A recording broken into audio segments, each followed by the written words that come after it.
Shalom, salam sejahtera buat kita semuanya. Selamat Natal tahun 2021 dan tahun yang baru 2022. Bapak Ibu Saudaraku, hari ini kita akan mendengarkan renungan firman siraman rohani yang diambil dari kitab Lukas pasal 2 ayat ke-8 sampai ayat yang ke-20.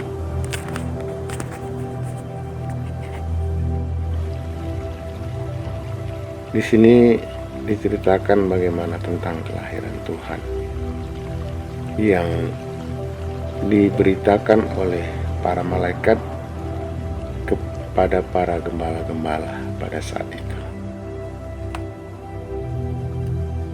Saudaraku yang dikasihi Tuhan, Natal itu berasal dari kata Latin natalis atau yang diartikan dengan kelahiran. Saudaraku, Natal itu di dalam firman Tuhan dalam Lukas 2 ayat 10, firman Tuhan mengatakan bahwa kelahiran atau Natal itu adalah berita dan kesukaan besar bukan hanya untuk orang Kristen saja. Kalau saya baca ayat 10 demikian, ayat 10. Lalu kata malaikat itu kepada mereka, "Jangan takut, sebab sesungguhnya aku memberitakan kepadamu kesukaan besar untuk seluruh bangsa." Jadi firman Tuhan mengatakan bahwa kelahiran Tuhan atau Natal itu adalah berita atau kesukaan besar untuk seluruh bangsa-bangsa. Jadi berita Natal itu sebenarnya menurut firman bukan hanya untuk khusus orang Kristen. Karena kedatangan Tuhan dengan lewat kelahiran, Dia datang sebagai juru selamat bukan hanya untuk orang Kristen Bapak Ibu, tetapi Dia datang sebagai juru selamat untuk seluruh manusia.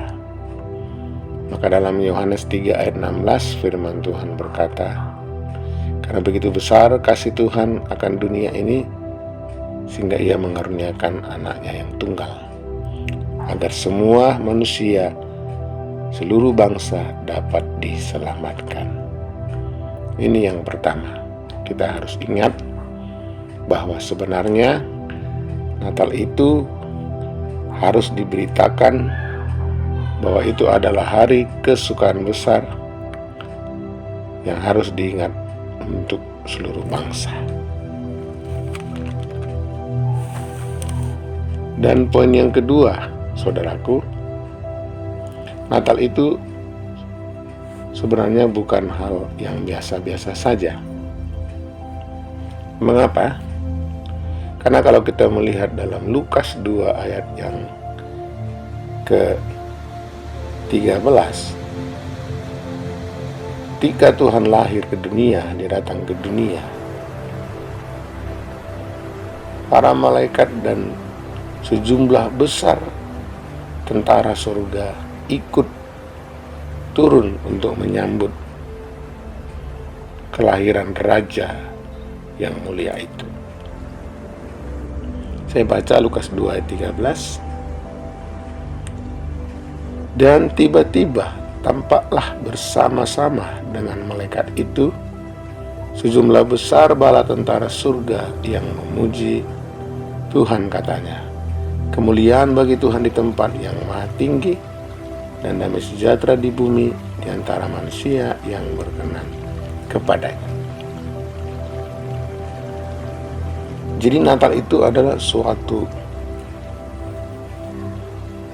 kesukaan yang luar biasa, suatu hal yang luar biasa, karena malaikat dan para tentara, bayangkan tentara-tentara surga turun ikut menyambut kelahiran Tuhan Juru Selamat kita. Bayangkan Bapak Ibu, betapa momen itu adalah sesuatu yang sangat luar biasa. Karena yang lahir itu adalah Raja di atas segala raja, Raja di atas seluruh bangsa, Raja di atas seluruh bumi. Maka layaklah dia dimuliakan, diagungkan dan ditinggikan. Firman Tuhan tadi mengatakan ayat 13, 14, sampai para malaikat dan tentara besar dari surga ikut mengangkat puji-pujian untuk kemuliaan Tuhan yang telah lahir. Kalau istilah sekarang, tentara para malaikat itu mengangkat pujian kor yang besar, kor yang luar biasa, kor yang sangat dahsyat. Tentu suaranya menggemetarkan dunia. Mereka mengangkat puji-pujian kor atas kehadiran Tuhan ketika momen Natal, kelahiran Tuhan Yesus Yeshua Masiah sebagai Tuhan dan Juru Selamat manusia. Nah, itu sebabnya layaklah Natal itu dirayakan.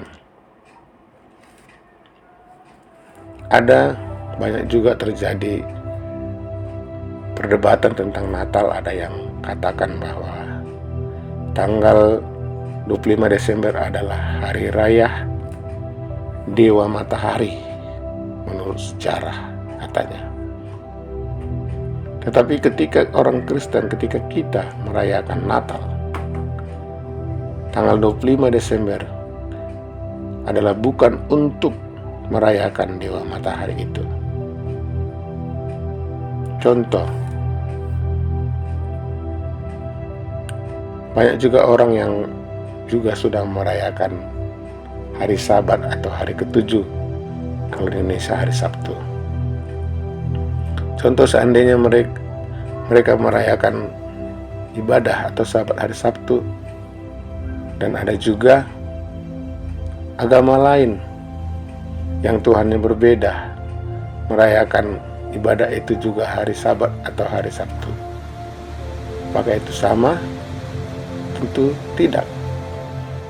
Begitu juga dengan orang Kristen ketika merayakan tanggal 25 Desember sebagai hari kelahiran Tuhan Juru Selamat Kristus di kota Daud, bukan berarti sama dengan merayakan Dewa Matahari yang katanya tanggal 25 Desember juga dirayakan.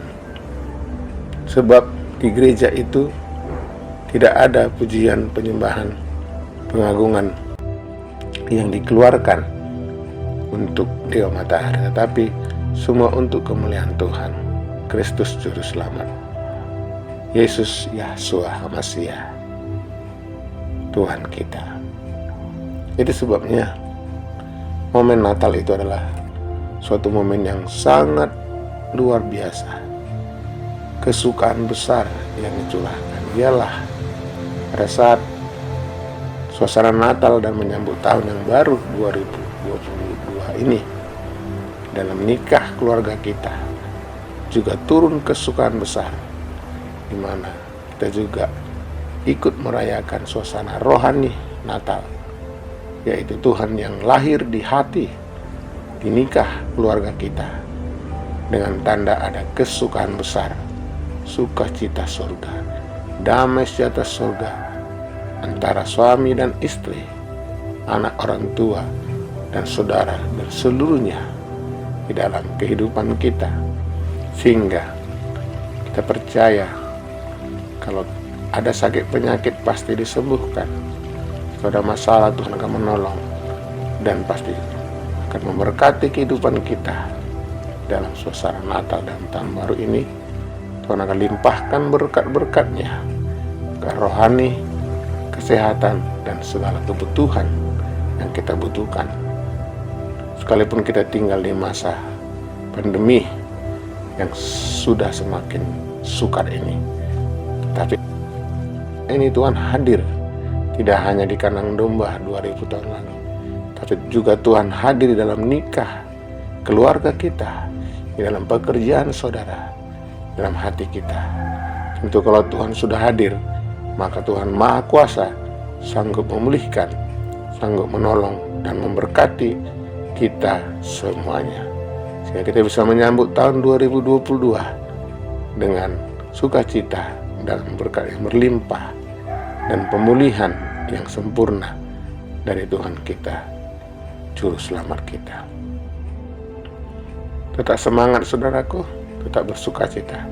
Biarlah semangat sukacita surga Natal tetap mengalir setiap hari di dalam hidup kita pribadi, nikah, dan keluarga kita, sehingga kita bisa bersukacita senantiasa. Amin. Tuhan memberkati kita